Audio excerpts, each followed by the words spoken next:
where, like spoiler alert for a future episode, but like talking about chasing Amy and the experience that like Joy Lauren Adams had with Harvey Weinstein and how like, Damn. that's part and parcel of why Dogma hasn't been released is because it's still held by Miramax.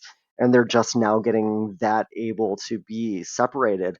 But so Those much of it Miramax is fucks. deep in that negative era of filmmaking. Yeah. And so, and that in his, awful misdeeds and abuse of power. So I think Yeah. that's a really interesting aspect when looking at this movie also, and the whole like it's obviously not Kevin Smith's fault, but it's still something that we as, educated film viewers and as fans have to be aware of and discuss when talking about movies like this.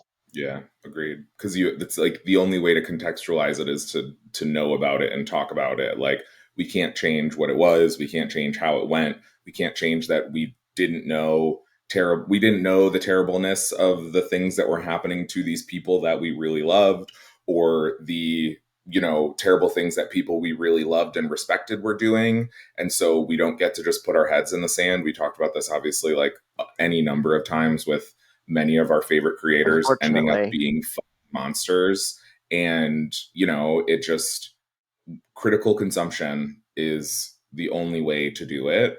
And it also means that you might have to let go of stuff. Like it does. So, for example, the guy that created Buffy, now that I know what I know about him, I can't really watch Dollhouse. Like I tried watching the first season a million times and I can never really get into it.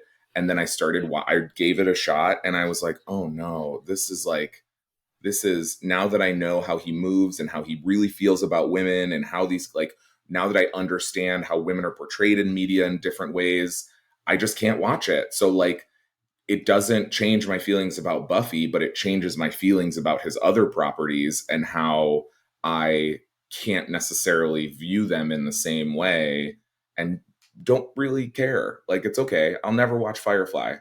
I already know everything about who the creator is as a person, so I just don't think I'm ever going to go back and watch it. But like those are the things that we choose to give up if we want to try to be sort of like enlightened people. If we want to be the people that we say we are, we have to give shit up every now and then. And I'm fine with not watching the rest of Joss Whedon's his repertoire.